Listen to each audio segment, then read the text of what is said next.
IUPAC method, nomenclature.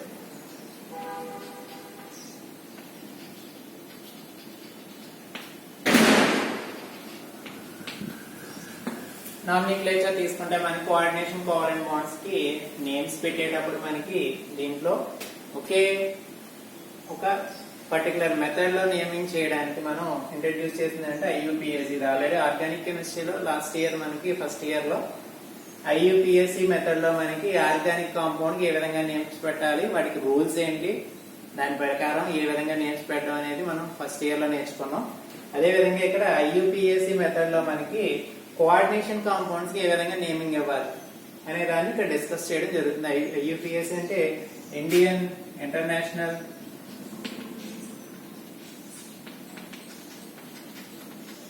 Union of pure and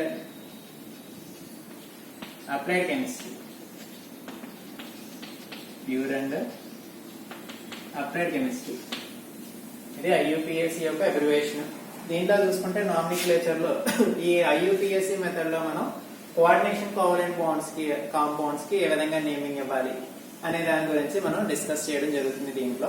దీంట్లో discuss చేసేటప్పుడు దీంట్లో కొన్ని రూల్స్, ఈ నామినిక్లేచర్ కి కొన్ని రూల్స్ ఉంటాయి. ఆ రూల్స్ ఒక్కొక్క దాన్ని ఎక్స్ప్లెయిన్ చేస్తాను. ఎక్స్ప్లెయిన్ చేసిన దాన్ని బాగా గుర్తుపెట్టుకోండి. వాటిని బేస్ చేసుకుని మనకి కోఆర్డినేషన్ కాంపౌండ్ ఇచ్చినప్పుడు దానికి ఏ విధంగా నేమ్ పెట్టాలనే దాన్ని కూడా మనం ఎక్స్ప్లెయిన్ చేయడం జరుగుతుంది అన్నమాట. దీంట్లో చూసుకున్నప్పుడు మనకి ఫస్ట్ ఆఫ్ ఆల్ రూల్స్ తీసుకున్నప్పుడు ఫస్ట్ రూల్, ఒక కోఆర్డినేషన్ కాంపౌండ్ కి నేమ్ అసైన్ చేసేటప్పుడు ఫస్ట్ ఆఫ్ ఆల్ ఏది మెన్షన్ చేయాలంటే positive part of the complex compound ని మెన్షన్ చేసిన తర్వాత it is followed by the first positive ion and it is followed by the negative part. First positive part ని represent చేసి తర్వాత negative part ని represent చేయడం first method అన్నమాట. ఏ విధంగా అయితే మనం సాల్ట్ అనాలిసిస్ చెప్పుకున్నప్పుడు, సాల్ట్ అనాలిసిస్ ఫర్ ఎగ్జాంపుల్ కి CuSO4 దీన్ని ఏం పెట్టాలంటే దీంట్లో positive part Cu2+ SO4 2-. Cu2+ అంటే కాపర్, SO4 2- అంటే సల్ఫేట్ అయాన్. కాపర్ అనేది పాజిటివ్ పార్ట్, సల్ఫేట్ అనేది నెగిటివ్ పార్ట్. మనం ఇక్కడ నేమ్ ఇచ్చేటప్పుడు ఏం రాస్తాం, దీని నేమ్ కాపర్ సల్ఫేట్ అంటే ఫస్ట్ పాజిటివ్ పార్ట్ ని రిప్రజెంట్ చేసి తర్వాత నెగిటివ్ పార్ట్ ని రిప్రజెంట్ చేయడం జరుగుతుంది కామన్ సాల్ట్ ని నేమింగ్ ఇచ్చేటప్పుడు. ఏ విధంగా అయితే అక్కడ రూల్ ఫాలో అవుతున్నామో అదే ఫస్ట్ రూల్ ఇక్కడ. First cation part followed by anion part. అంటే ఫస్ట్ క్యాటియన్ పార్ట్ ని రిప్రజెంట్ చేయాలి, తర్వాత ఏం చేయాలంటే యానియాన్ పార్ట్ ని రిప్రజెంట్ చేయాలి. దీని రూల్ తీసుకున్నప్పుడు మనకి ఫర్ ఎగ్జాంపుల్ కాంప్లెక్స్ కాంపౌండ్ తీసుకుందాం. K4FeCN 6 times. దీనికి నేమింగ్ ఇద్దాం అనుకుంటున్నాం. దీంట్లో పాజిటివ్ పార్ట్ ఏంటి, నెగిటివ్ పార్ట్ ఏంటంటే చూసుకుంటే ఇక్కడ పొటాషియం అనేది పాజిటివ్ అయ్యాను. ఎన్ని ఉన్నాయి మనకి 4 ఉన్నాయి కాబట్టి +4. ఇది +4 అయింది కాబట్టి దీని మీద ఏముంటదంటే -4. కాబట్టి ఇక్కడ పాజిటివ్ పార్ట్ వచ్చేసి పొటాషియం, నెగిటివ్ పార్ట్ వచ్చేసి మనకి కోఆర్డినేషన్ స్పియర్. కాబట్టి దీని నేమింగ్ ఇచ్చేటప్పుడు ఫస్ట్ దేన్ని రిప్రజెంట్ చేయాలి, పొటాషియం ని రిప్రజెంట్ చేయాలి, తర్వాత ఏం చేయాలంటే కోఆర్డినేషన్ స్పియర్ ని రిప్రజెంట్ చేయాలి. నెక్స్ట్ సెకండ్ రూల్ తీసుకుంటే మనకి కోఆర్డినేషన్ స్పియర్ ని ఏ విధంగా రిప్రజెంట్ చేయాలి. కోఆర్డినేషన్ స్పియర్ మనం ఫర్ ఎగ్జాంపుల్ ఇదే కోఆర్డినేషన్ స్పియర్ తీసుకున్నాం. ఈ కోఆర్డినేషన్ స్పియర్ లో ఫస్ట్ ఏముంది మనకి సెంట్రల్ మెటల్ ఆటం ఉంది, దాని తర్వాత ఏముందంటే లైగాండ్ ఉంది. కానీ నేమింగ్ ఇచ్చేటప్పుడు ఫస్ట్ దేని మెన్షన్ చేయాలంటే లైగాండ్ ని మెన్షన్ చేసి followed by metal ion name రాయాలి. యాక్చువల్ గా స్ట్రక్చర్ అదని కెమికల్ ఫార్ములా రాసినప్పుడు మనకి ఫస్ట్ స్పియర్ లో ఏం రాస్తాం, సెంట్రల్ మెటల్ ఆటం రాస్తాం, తర్వాత లైగాండ్ సింబల్ వేస్తాం. కానీ దాని నేమింగ్ రాసేటప్పుడు ఫస్ట్ ఏం రాయాలంటే ఫస్ట్ లైగాండ్స్ ని రిప్రజెంట్ చేయాలి, then followed by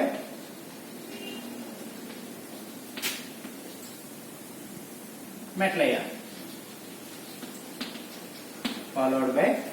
first ligands ని రిప్రజెంట్ చేసిన తర్వాతే నెక్స్ట్ ఏం చేయాలంటే మెటల్ అయాన్ రిప్రజెంట్ చేయడం సెకండ్ రూల్. ఇంకా థర్డ్ వన్ వచ్చేసి మనకి prefixes. Numerical prefix. Numerical prefix.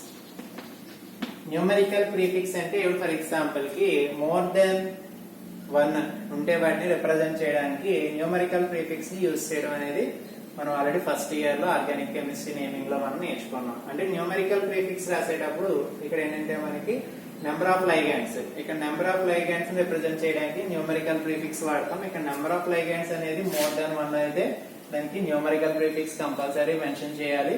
ఇక్కడ న్యూమరికల్ ప్రీఫిక్స్ ని మెన్షన్ చేసేటప్పటికి చూసుకుంటే మనకి 1 మనం రాయం, 2 ఉంటే డై, 3 ఉంటే ట్రై, 4 ఉంటే టెట్రా,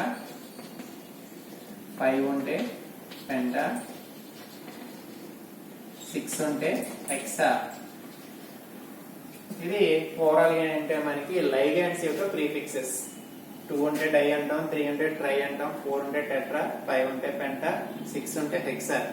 అలా కాకుండా కొన్ని కాంప్లెక్స్ కాంపౌండ్ లో ఇక్కడ కాంప్లెక్స్ లైగాండ్స్ అనేవి ఉండడం జరుగుతుంది. కాంప్లెక్స్ లైగాండ్స్ ని రిప్రజెంట్ చేసేటప్పుడు ఆల్రెడీ ఆ కాంప్లెక్స్ లైగాండ్స్ నేమ్ లోనే ఆల్రెడీ డ్రై, ట్రై అనే వర్డ్స్ మనం మెన్షన్ చేయడం జరుగుతుంది. అటువంటి వాటిని రిప్రజెంట్ చేయడానికి న్యూమరికల్ ప్రీఫిక్స్ కింద వీటిని వాడడం జరగదు. అదే కాంప్లెక్స్ అయాన్స్ ఉంటే 2 ఉంటే బిస్ అని రాయాలి, 3 ఉంటే ట్రిస్, 4 ఉంటే టెట్రాకిస్, 5 ఉంటే పెంటాకిస్, 6 ఉంటే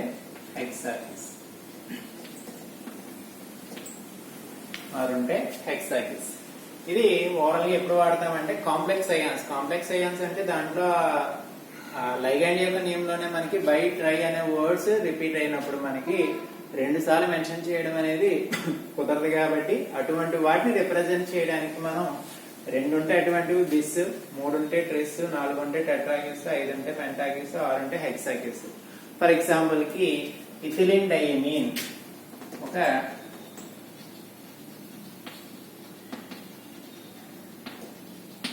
ఇథిలిన్ డైమీన్ అనేది ఒక లైగాండ్. దీని యొక్క నేమ్ లోనే మనకి ఏమొస్తుంది, ఇథిలిన్ డైమీన్. డై అనే ప్రీఫిక్స్ అనేది ఆల్రెడీ నేమ్ లోనే ఉంది. ఈ టైప్ ఆఫ్ లైగాండ్స్ ఏమంటాం అంటే కాంప్లెక్స్ లైగాండ్స్ అంటాం. ఇటువంటివి 2 రిప్రజెంట్ చేసామనుకోండి, రెండింటిని రిప్రజెంట్ చేయాలంటే దాన్ని స్క్వేర్ బ్రాకెట్ లో పెట్టి 2 ఉంటే ఏం రాయాలి, బిస్, 3 ఉంటే ట్రిస్, 4 ఉంటే టెట్రాకిస్ అనేది రాయడం జరుగుతుంది అన్నమాట. ఇవి న్యూమరికల్ ప్రీఫిక్స్ ని రిప్రజెంట్ చేసే మెథడ్. నెక్స్ట్ నాలుగోది లైగాండ్ నేమ్స్. లైగాండ్స్ అనేవి మనకి ఆల్రెడీ ఇందాక చెప్పుకున్నాం మనం. డిఫరెంట్ టైప్స్ ఆఫ్ లైగాండ్స్ ఉంటాయి. డోనర్ ఆటమ్ ని బేస్ చేసుకుని లైగాండ్స్ ని రిప్రజెంట్ చేస్తాం. అదే విధంగా వాటి యొక్క చార్జ్ ని బేస్ చేసుకుని కూడా ఆ లైగాండ్ రిప్రజెంట్ చేయడం జరుగుతుంది. ఇక్కడ చార్జ్ ని బేస్ చేసుకుని లైగాండ్స్ ని మనం ఎక్స్ప్లెయిన్ చేసుకున్నాం. ఇక్కడ మనకి లైగాండ్స్ అనేవి 3 రకాలు అని చెప్పుకున్నాం. Positive, negative and neutral ligands. Positive, negative, neutral ligands వీటికి సఫిక్స్ యాడ్ అవుతాయి. ఫర్ ఎగ్జాంపుల్ పాజిటివ్ లైగాండ్స్ కి ఐయుఎం అనేది దేంట్లో చేర్చాలి, మనకి దాని నేమ్ చివర యాడ్ చేసుకోవడం జరుగుతుంది. నెగటివ్ లైగాండ్ అయితే మనకి ఓ అనే సఫిక్స్ యాడ్ చేయాలి. న్యూట్రల్ లైగాండ్స్ కి అయితే వాటి జనరల్ నేమ్స్ యూజ్ చేయాలి. పాజిటివ్ లైగాండ్ అయితే మనకి ఐయుఎం అనే సఫిక్స్ ఆడతాం. మనకి నెగిటివ్ లైగాండ్ అయితే ఓ అనే సఫిక్స్ యాడ్ చేయడం జరుగుతుంది. అదే న్యూట్రల్ లైగాండ్స్ అయితే జనరల్ నేమ్స్ తో రిప్రజెంట్ చేయడం జరుగుతుంది. ఫర్ ఎగ్జాంపుల్ గా ఒకటి తీసుకుందాం, NO+ నైట్రోనియం, నైట్రసోనియం.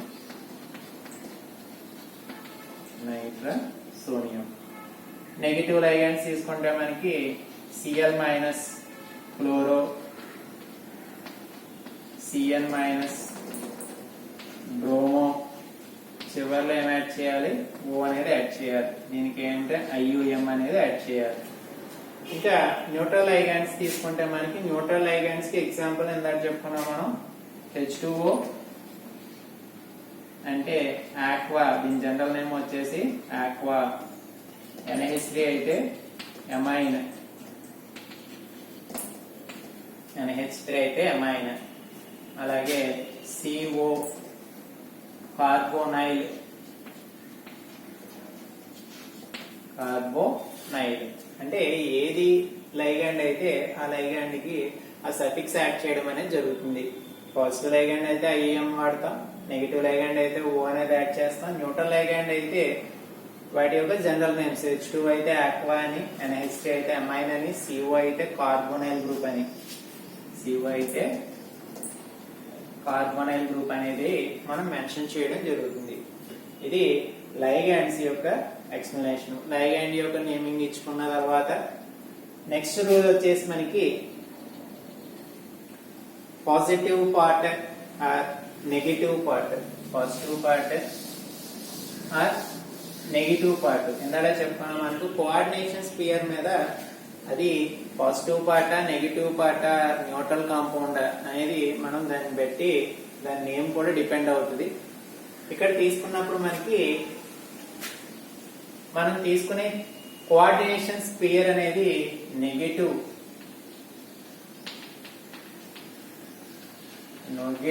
కోఆర్డినేషన్ స్పియర్ ఉంటే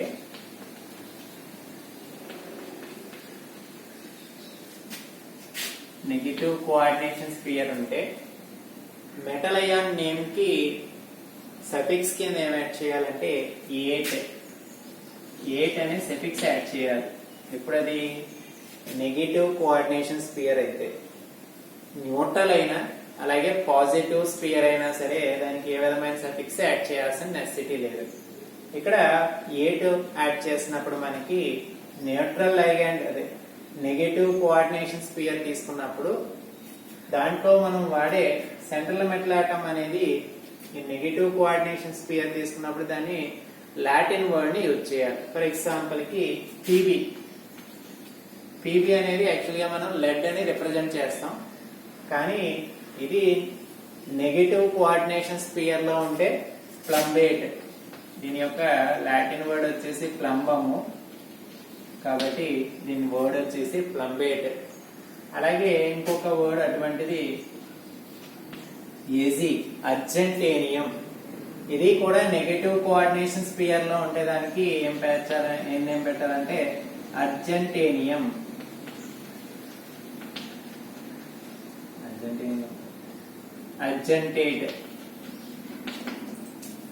అర్జెంటేట్ 8 అనేది చేర్చాలి. అలాగే ఇంకా ఐరన్. యాక్చువల్గా అయితే మనకి పాజిటివ్ కోఆర్డినేషన్ స్పియర్ గానీ నెగటివ్ న్యూట్రల్ కోఆర్డినేషన్ స్పియర్ ఉంటే Feని ఏమని రాసుకుంటాం అంటే ఐరన్ అనేది రాయడం అనేది మెన్షన్ చేస్తాం. అలా కాకుండా నెగటివ్ కోఆర్డినేషన్ స్పియర్ లో Fe ఉంటే దానికి ఏం వాడాలంటే ఫెర్రమ్ ప్లస్ 8 ఫెర్రేట్ అని దాన్ని రిప్రజెంట్ చేయడం జరుగుతుంది. నెక్స్ట్ తర్వాత వచ్చేసి మనకి 4, 5, 6 ఇక్కడతో టోటల్ ఆల్మోస్ట్ అయిపోయింది. ఇంకా లాస్ట్ కాన్సెప్ట్ వచ్చేసి మనకి కోఆర్డినేషన్ స్పియర్ లో లాస్ట్ సెంట్రల్ మెటల్ ఆటమ్ రాస్తాం. సెంట్రల్ మెటల్ ఆటమ్ రాసిన తర్వాత దాని యొక్క ఆక్సిడేషన్ నెంబర్ ని రోమన్ న్యూమరల్ లో రిప్రజెంట్ చేయాలి sir. Roman numeral central metal atom యొక్క ఆక్సిడేషన్ నెంబర్ ని రోమన్ న్యూమరల్ లో రిప్రజెంట్ చేయడం, స్క్వేర్ బ్రాకెట్ లో రోమన్ న్యూమరల్ లో బ్రాకెట్ లో పెట్టడం అనేది జరుగుతుంది అన్నమాట. ఇది ఓవరాల్ గా. అలాగే స్ట్రక్చరల్ రిప్రజెంటేషన్ కూడా ఉంది దీంట్లో. స్ట్రక్చరల్ రిప్రజెంట్ తీసుకుంటే మనకి సెంట్రల్ మెటల్ ఆటమ్ తో మనకి బాండ్ ఫార్మేషన్ లో పార్టిసిపేట్ చేసే ligands, different types of ligands ఉన్నప్పుడు వాటి యొక్క అరేంజ్మెంట్ ని బేస్ చేసుకుని కూడా ఆల్రెడీ మనం ఫస్ట్ ఇయర్ లో నేర్చుకున్నాం. కన్ఫర్మేషన్స్, సిస్, ట్రాన్స్ అంటే సేమ్ టైప్ ఆఫ్ లైగాండ్స్ ఒకే వైపు ఉంటే దాన్ని ఏమంటాం అంటే సిస్ అంటాం, ఆపోజిట్ సైడ్ లో ఉంటే ట్రాన్స్ఫార్మ్ అంటాం. Cis form, trans form. For example కి ఏదో ఒక PT A A B B అంటే ప్లాటినం అనేది రెండు డిఫరెంట్ లైగండ్స్ తో బాండ్ ఫార్మేషన్ లో పార్టిసిపేట్ చేసింది. ప్లాటినం ఈ అనే లైగండ్ తో బాండ్ ఫార్మేషన్, బి అనే లైగండ్ తో బాండ్ ఫార్మేషన్ లో పార్టిసిపేట్ చేసింది. ఇక్కడ చూసుకుంటే ప్లాటినం కి సేమ్ సైడ్ ఏమున్నాయి, ఏ ఉంది, ఇక్కడ సేమ్ సైడ్ బి ఉంది. కాబట్టి ఈ టైప్ ఆఫ్ కాంపౌండ్ ఏమంటాం అంటే సిస్ కాంపౌండ్ అంటాం. అలా కాకుండా ఇంకొక కాన్ఫిగరేషన్ వచ్చేసి A B B A same type of ligands opposite sides ఉంటే ఆ టైప్ ఆఫ్ ఫార్మ్ ఏమంటాం అంటే ట్రాన్స్ఫార్మ్. సిస్ ఫార్మ్, ట్రాన్స్ఫార్మ్ కూడా రాయాలి. ఇవి ఓవరాల్ గా ఏంటంటే మనకి కాంప్లెక్స్ కాంపౌండ్స్ నేమింగ్ పెట్టడానికి ఉన్న రూల్స్. మళ్ళీ ఒకసారి రీకాల్ చేసుకుందాం అన్ని కూడా. First of all first name పెట్టేటప్పుడు మనం మెన్షన్ చేసేది ఏంటంటే ఫస్ట్ క్యాటియన్ పార్ట్ రిప్రజెంట్ చేసి followed by anion part. First cation part represent చేయాలి, తర్వాత ఏం చేయాలంటే యానియన్ పార్ట్ రిప్రజెంట్ చేయడం జరుగుతుంది అనమాట. నెక్స్ట్ సెకండ్ వన్ వచ్చేసి ligands then followed by the metal ion. అంటే కోఆర్డినేషన్ స్పియర్ ని రిప్రజెంట్ చేసేటప్పుడు యాక్చువల్గా కోఆర్డినేషన్ స్పియర్ లో ఫస్ట్ మెటల్ అయాన్ ఉంటుంది, తర్వాత లైగండ్స్ ఉంటుంది. కానీ నేమింగ్ రాసేటప్పుడు ఫస్ట్ లైగాండ్ ని రిప్రజెంట్ చేసిన తర్వాత మెటల్ అయాన్ నేమ్ రాయడం అనేది జరుగుతుంది అనమాట.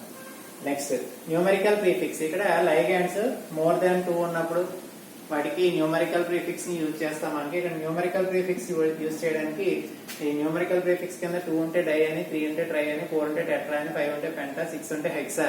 అలా కాకుండా మనం తీసుకున్నది కాంప్లెక్స్ లైగాండ్. కాంప్లెక్స్ లైగాండ్ అంటే ఫర్ ఎగ్జాంపుల్ ఇథిలిన్ డైమిన్ ఉంది. ఆల్రెడీ ఇథిలిన్ డైమిన్ లో ఆల్రెడీ డై అనే వర్డ్ ఉంది కాబట్టి దీన్ని డై ఇథిలిన్ డైమిన్ రాయడం అనేది అది అంత ఈజీగా ఉండదు. అందువల్ల బోత్ 2 టైమ్స్ మనం డై అనే వర్డ్ యూజ్ చేయలేం. అందువల్ల అటువంటి వాటిని రిప్రజెంట్ చేయడానికి మోర్ దాన్ 2 రిపీట్ అయితే బిస్, ట్రిస్, టెట్రాకిస్, పెంటాకిస్, హెక్సాకిస్. అదే ఫర్ ఎగ్జాంపుల్ కి ఇథిలిన్ డైమిన్ 2 టైమ్స్ ఉంది అనుకోండి, దాన్ని రాసేటప్పటికి బిస్ ఇథిలిన్ డైమిన్ అని రాయడం అనేది జరుగుతుంది. Next positive ion. లైగాండ్స్ ని రిప్రజెంట్ చేసేటప్పుడు మనకి లైగాండ్స్ అనేవి 3 టైప్స్ అని చెప్పుకున్నాం. Positive ligand, negative ligand, neutral ligand. Positive ligand represent చేసేటప్పటికి ఏంటంటే సఫిక్స్ కింద ఏం యాడ్ చేయాలంటే ఐయుఎం, NO ప్లస్ నైట్రోసోనియం అని రాసుకుంటాం. అలాగే నెగిటివ్ లైగాండ్ రిప్రజెంట్ చేసేటప్పుడు సఫిక్స్ లో ఏం యాడ్ చేయాలంటే ఓ అనేది యాడ్ చేయాలి. Cl మైనస్ అట్లా chloride, chloro, cyanide, brom, cyanide కాబట్టి cyano, Br minus bromo. Br minus ఏంటంటే bromo. Next neutral ligands represent చేసేటప్పుడు న్యూట్రల్ లైగాండ్స్ కి ఏ విధమైన సఫిక్స్ యాడ్ చేయకూడదు, కానీ వాటి జనరల్ నేమ్స్ రిప్రజెంట్ చేయాలి. న్యూట్రల్ లైగాండ్స్ తీసుకుంటే మనకి H2O ఉంటే ఆక్వా అని, NH3 ఉంటే అమైన్ అని, CO ఉంటే కార్బోనైల్ అని మనం రిప్రజెంట్ చేయడం జరుగుతుంది. నెక్స్ట్ తర్వాత వచ్చేసి మనకి కోఆర్డినేషన్ స్పియర్ యొక్క చార్జ్ ని డిపెండ్ అయ్యి మనకి సెంట్రల్ మెటల్ ఆటమ్ యొక్క నేమ్ డిపెండ్ అవుతుంది. ఇక్కడ coordination sphere negative coordination sphere అయితే దానికి సఫిక్స్ కింద ఏం యాడ్ చేయాలంటే 8 అనే సఫిక్స్ యాడ్ చేయాలి. దీనికి సెంట్రల్ మెటల్ ఆటమ్ చివరిలో మనకి 8 అనే సఫిక్స్ ని యాడ్ చేయాలి. ఎప్పుడు నెగిటివ్ కోఆర్డినేషన్ స్పియర్ అయినప్పుడు. పాజిటివ్ అయినా న్యూట్రల్ అయినా ఇది చేర్చాల్సిన నెసెసిటీ లేదు. నెక్స్ట్ ఇంకొక కండిషన్ ఏంటంటే అక్కడ తీసుకునే సెంట్రల్ మెటల్ ఆటమ్ కి లాటిన్ వర్డ్ ఉంటే ఆ లాటిన్ వర్డ్ అని రిప్రజెంట్ చేయాలి. ఇప్పుడు నెగిటివ్ గానీ లేదంటే న్యూట్రల్ కోఆర్డినేషన్ స్పియర్ లో ఉంటే రాయాల్సిన నెసెసిటీ లేదు. ఫర్ ఎగ్జాంపుల్ Fe ఉంది, పాజిటివ్ న్యూట్రల్ లో ఉంటే Fe ని ఐరన్ అంటాం, కానీ నెగిటివ్ లో ఉంటే ఫెర్రేట్ అని రాయాలి. Pb ఉంది, పాజిటివ్ న్యూట్రల్ అయితే ప్లంబం అని రాసేస్తాం, Pb ఉంటే లెడ్ అని రాసేస్తాం, కానీ ఇక్కడ నెగిటివ్ కోఆర్డినేషన్ స్పియర్ లో ఉంటే ప్లంబేట్. Ag నార్మల్ గా దీన్ని సిల్వర్ అని రాసేయచ్చు, కానీ నెగిటివ్ స్పియర్ లో ఉంటే అర్జెంటేట్ అనేది రాయడం జరుగుతుంది అన్నమాట. నెక్స్ట్ తర్వాత సెంట్రల్ మెటల్ ఆటమ్ నేమ్ రాసిన తర్వాత దాని ఆక్సిడేషన్ నెంబర్ ని రోమన్ న్యూమరల్స్ లో బ్రాకెట్ లో రిప్రజెంట్ చేయాలి. దాని యొక్క ఆక్సిడేషన్ స్టేట్ ని రోమన్ న్యూమరల్ లో రిప్రజెంట్ చేయాలి. ఇంకా లాస్ట్ వన్ వచ్చేసి మనకి స్ట్రక్చరల్ రిప్రజెంటేషన్. వాటి సెంట్రల్ మెటల్ ఆటమ్ కి సేమ్ టైప్ ఆఫ్ లైగాండ్స్ మనకి అరేంజ్మెంట్స్ ఏ విధంగా అరేంజ్ అయ్యి ఉన్నాయనే దాన్ని బేస్ చేసుకుని మనకి కూడా నేమింగ్ ఇచ్చుకోవాలి. మనకి సెంట్రల్ మెటల్ ఆటమ్ కి same type of ligands same side ఉంటే దానికి సిస్ ఫార్మ్ అంటాం, ఆపోజిట్ సైడ్స్ ఉంటే దాన్ని ఏమంటాం అంటే ట్రాన్స్ఫార్మ్ అంటాం. ఇవి ఓవరాల్ గా ఏంటంటే మనకి కోఆర్డినేషన్ కాంపౌండ్స్ కి నేమింగ్ ఇవ్వడానికి కొన్ని రూల్స్. ఈ కోఆర్డినేషన్ కాంపౌండ్స్ కి ఫర్ ఎగ్జాంపుల్ కి ఇక్కడ ఒక ఎగ్జాంపుల్ తీసుకున్నాం. ఆ ఎగ్జాంపుల్ నేమ్ ఏ విధంగా పెట్టాలనేది మనం ఒకసారి గమనిస్తే మీకు క్లియర్ గా అర్థం అవుతుంది. అన్ని రూల్స్ ఇక్కడ ఉన్నాయి కాబట్టి దీన్ని నేమింగ్ రాయడం అనేది నేర్చుకున్నాం. K4 L3 Cn 6 times దీని నేమ్ రాద్దాం. ఇక్కడ K4 Fe Cn 6 times దీని నేమ్ ఏ విధంగా రాయాలో ఒకసారి గమనిద్దాం. ఫస్ట్ ఆఫ్ ఆల్ మనకి చార్జెస్ వేసుకుందాం. ఇక్కడ ఇది పాజిటివ్ చార్జ్ కాబట్టి ఇది +4, ఇది +4 టాలీ అయింది కాబట్టి ఇది -4. ఇంకా క్లియర్ గా వేసేసుకోవచ్చు. Cn అనేది ఏ లైగాండ్, మనం నెగిటివ్ లైగాండ్. ఎన్ని ఉన్నాయి ఇక్కడ? 6 అయాన్స్ ఉన్నాయి కాబట్టి దీని మీద చార్జ్ వచ్చేసి -6 టోటల్ వాల్యూ -4 అయింది. -6 కి ఎంత కలిపితే -4 అవుతుంది? +2 -6 -4 కాబట్టి Fe మీద చార్జ్ వచ్చేసి +2. ఇప్పుడు దీన్ని ఏం రాసేటప్పుడు ఫస్ట్ ఏం చెప్పుకున్నాం? ఫస్ట్ కండిషన్ క్యాటియన్ పార్ట్ రాయాలి. ఇక్కడ క్యాటియన్ ఏంటి? పొటాషియం. కాబట్టి ఫస్ట్ ఏం రాయాలి? పొటాషియం అని నేమ్ రాస్తాం. ఫస్ట్ పార్ట్ అంటే పొటాషియం అని రాయడం జరిగింది. నెక్స్ట్ క్యాటియన్ పార్ట్ రాస్తాం. తర్వాత యానియన్ పార్ట్ రాయాలి. యానియన్ పార్ట్ రాసేటప్పుడు ఇదేంటి మనకి? Coordination sphere. కోఆర్డినేషన్ స్పియర్ రాసేటప్పుడు ఫస్ట్ ఏం రాయమని చెప్పాం? లైగాండ్ నేమ్ రాయాలి. తర్వాత మెటల్ అయాన్ రాయాలి. ఇక్కడ లైగాండ్ అనేది సైనైడ్. దీని నేమ్ రాసేటప్పుడు ఈ 2 రూల్స్ ఫాలో అవ్వాలి. న్యూమరికల్ ప్రీఫిక్స్ వాడాలి. ఫస్ట్ ఎన్ని ఉన్నాయి మనకి? 6 ఉన్నాయి. 6 ఉంటే న్యూమరికల్ ప్రీఫిక్స్ ఏం వాడాలి? హెక్సా. కాబట్టి ఫస్ట్ పొటాషియం హెక్సా.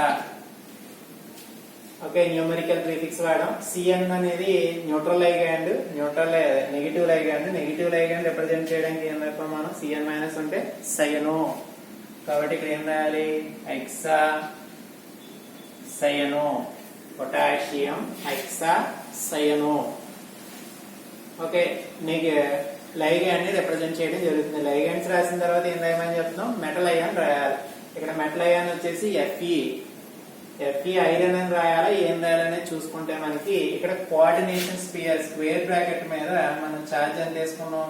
-4 వేసుకున్నాం. అంటే నెగిటివ్ కోఆర్డినేషన్ స్పియర్ రాసేటప్పుడు ఇక్కడ ఏం చెప్పుకున్నాం మనం? Fe ఉంటే ఏం రాయాలి? ఫెర్రేట్. కాబట్టి హెక్సాసైనో ఫెర్రేట్.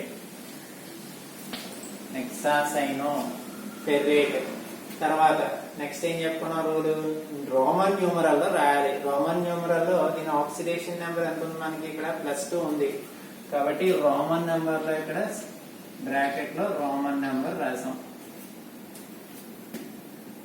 Potassium hexacyano ferrate. ఇది టోటల్ గా న్యూట్రల్ మాలిక్యూల్. ఏ విధమైన ఛార్జ్ ఉండదు. విడివిడిగా ఛార్జెస్ వేసుకుంటే సరిపోతుంది, కానీ టోటల్ మాలిక్యూల్ తీసుకుంటే ఇది అనేది దీని మీద ఏ ఛార్జ్ ఉండదు, న్యూట్రల్ మాలిక్యూల్. కాబట్టి చివరి ఏం రాయక్కర్లేదు. అలా కాకుండా ఒక్కొక్క దాని మీద అంటే నెగిటివ్ అయాన్ గానీ పాజిటివ్ అయాన్ గానీ ఉంటుంది. అటువంటి అప్పుడు ఏం చేయాలంటే చివరిలో అయాన్ అనే పేరు పెట్టడం అనేది జరుగుతుంది అన్నమాట. నెక్స్ట్ ఇంకొక ఎగ్జాంపుల్ ఎక్స్ప్లెయిన్ చేద్దాం దీంట్లో. అనదర్ ఎగ్జాంపుల్ వచ్చేసి CO NH3 6 times Cl3. దీని నేమింగ్ పెడదాం. ఫస్ట్ ఆఫ్ ఆల్ చార్జెస్ వేసుకుందాం. Cl మైనస్ చార్జ్ కాబట్టి -3. ఇది టాలీ అవ్వాలంటే స్క్వేర్ బ్రాకెట్ మీద +3 వేసుకుంటాం. NH3 అనేది ఏ లైగాండ్ మనకి? Neutral ligand. దీని మీద ఏ విధమైనటువంటి చార్జ్ ఉండదు, 0. టోటల్ దీని స్పియర్ మీద +3 ఉంది కాబట్టి కోబాల్ట్ మీద +3 చార్జ్ ఉంటుంది. అప్పుడు దీన్ని నేమ్ రాయడం మొదలెడదాం. ఫస్ట్ ఆఫ్ ఆల్ ఏం రాయాలని చెప్పుకున్నాం. ఫస్ట్ రాయాల్సింది క్యాటియన్ పార్ట్ రాసి తర్వాత యానియన్ పార్ట్ రాసుకోవాలి. ఫస్ట్ క్యాటియన్ పార్ట్ అంటే ఇక్కడ కోఆర్డినేషన్ స్పియర్ వస్తుంది. కోఆర్డినేషన్ స్పియర్ వచ్చినప్పుడు కోఆర్డినేషన్ స్పియర్ ని రిప్రజెంట్ చేసేటప్పుడు ఫస్ట్ ఏం రాయాలి? లైగాండ్ నేమ్ రాయాలి. తర్వాత మెటల్ అయాన్ రాయాలి. ఇక్కడ లైగాండ్ అనేది ఏంటి? అమోనియా. లైగాండ్ రిప్రజెంట్ చేయడానికి ఏం చేయాలని చెప్తున్నాం మనం? ప్రీఫిక్స్, న్యూమరికల్ ప్రీఫిక్స్ అనేది రిప్రజెంట్ చేయాలి. ఇక్కడ న్యూమరికల్ ప్రీఫిక్స్ అంటే ఎన్ని ఉన్నాయి మనకి? 6 ఆటమ్స్ ఉన్నాయి. 6 ఆటమ్స్ ని రిప్రజెంట్ చేయాలంటే మనకి ఏం రాసుకోవాలి ఇక్కడ హెక్సా. కాబట్టి ఫస్ట్ ఏం రాయాలంటే హెక్సా. NH3 అనేది న్యూట్రల్ లైగాండ్, దాని నేమ్ వచ్చేసి ఏం రాయమని చెప్పాం అమైన్. కాబట్టి hexa amine, hexa amine. Okay, ఇక్కడతో లైగాండ్స్ అయిపోయినాయి. లైగాండ్ రాసిన తర్వాత ఏం రాయాలి మనకి మెటల్ అయాన్ రాయాలి. మెటల్ అయాన్ చూసుకుంటే ఈ కోఆర్డినేషన్ స్పియర్ మీద ఏ చార్జ్ ఉంది, పాజిటివ్ చార్జ్ ఉంది. నెగిటివ్ చార్జ్, న్యూట్రల్ చార్జ్ అన్నా పాజిటివ్ చార్జ్ ఉన్నా ఏ విధమైన చేంజ్ ఉండదని చెప్పుకున్నాం ఇందాక. నెగిటివ్ ఉంటేనే మనకి 8 అనేది చేర్చాలి. ఇక్కడ దీని మీద ఏ విధమైనటువంటి చార్జ్ అంటే పాజిటివ్ చార్జ్ ఉంది. పాజిటివ్ చార్జ్ ఉంది కాబట్టి ఏ విధంగానే యాడ్ చేయాల్సిన నెసెసిటీ లేదు. కాబట్టి డైరెక్ట్ రాసాడమే. CO అంటే cobalt, hexaammine cobalt, hexaammine cobalt. Okay, cobalt రాస్తాం. అది రాసిన తర్వాత ఏం చెప్పాను మనకి రోమన్ న్యూమరల్ లో దాని యొక్క ఆక్సిడేషన్ నెంబర్ ని రిప్రజెంట్ చేయాలి. ఇక్కడ కోబాల్ట్ యొక్క ఆక్సిడేషన్ నెంబర్ +3. కాబట్టి రోమన్ న్యూమరల్స్ లో ఏం రాసుకోవాలంటే 3rd నెంబర్ వేసుకుంటాం. ఓకే, ఇక్కడతో మనకి కోఆర్డినేషన్ స్పియర్ ని రిప్రజెంట్ చేసాం. తర్వాత ఇది పాజిటివ్ పార్ట్. పాజిటివ్ పార్ట్ అయిపోయిన తర్వాత నెగిటివ్ పార్ట్ రాయాలి. ఇక నెగిటివ్ పార్ట్ ఏంటి మనకి క్లోరైడ్ అయ్యాలి. కాబట్టి ఇక్కడ ఏం రాస్తామంటే క్లోరైడ్. ఇది టోటల్ ఓవరాల్ గా ఇదంతా కూడా న్యూట్రల్ మాలిక్యూల్ కాబట్టి ఇంకేమీ రాయాల్సిన అవసరం లేదు. దీని నేమ్ వచ్చేసి హెక్సాయమీన్ కోబాల్ట్ 3 క్లోరైడ్. ఇది ఓవరాల్ గా ఏంటంటే కొన్ని ఎగ్జాంపుల్స్. రిమైనింగ్ ఎగ్జాంపుల్స్ మనం నెక్స్ట్ క్లాస్ లో డిస్కస్ చేస్తాం.